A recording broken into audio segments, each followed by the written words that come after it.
And then we'll read verse 14. James chapter 1, we'll read verse 14. Now what does it do? It brings a deadly life. There's an imbalance, and now it's just leading you toward more and more toward death.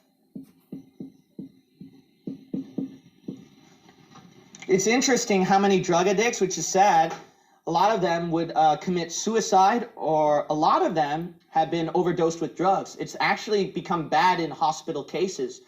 I could be wrong, but from what I heard, a greater majority of them died due to drug effects, which is kind of interesting. But anyways, let's go to James chapter 1 here. And verse 14, but every man is tempted when he is drawn away of his own lust and enticed. Then when lust hath conceived, it bringeth forth sin.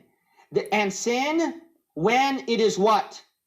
Finished, see, bringeth forth death. See, so you're enjoying that sin, that pleasure. But once that thing is finished, now the death kicks in. Now those deadly emotions, those things that will lead you to death, starts kicking in. That's why it's pretty sad. Some of them who live this addict life, they feel like that most of their life is just death. Now let's look at Romans chapter 7. Romans 7.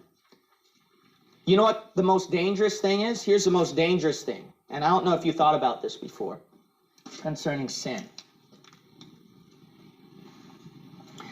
It affects your logic thinking. You might say, how so? Well, what happens at this step is that it did not reach your logical or your thinking functions yet. It's hitting the pleasure point.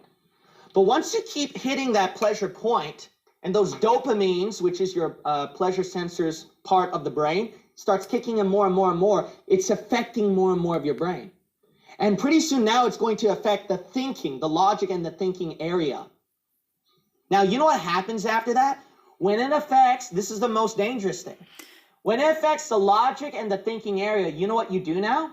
What you do now is now you think about doing the drug. Now you think about, I have to have a drink. I got to get a smoke. Now it affects your logic. Before it was your sensations, but now it's affecting your thinking. And that's why some people, when they have a drug addict mind, they feel like I got to do the drug again. That's why you'll see some of them making excuses, right? Making excuses to go back into the drugs. You know why? It affected their thinking now. Their rationality has been gone, and they're spending their rationality on drugs.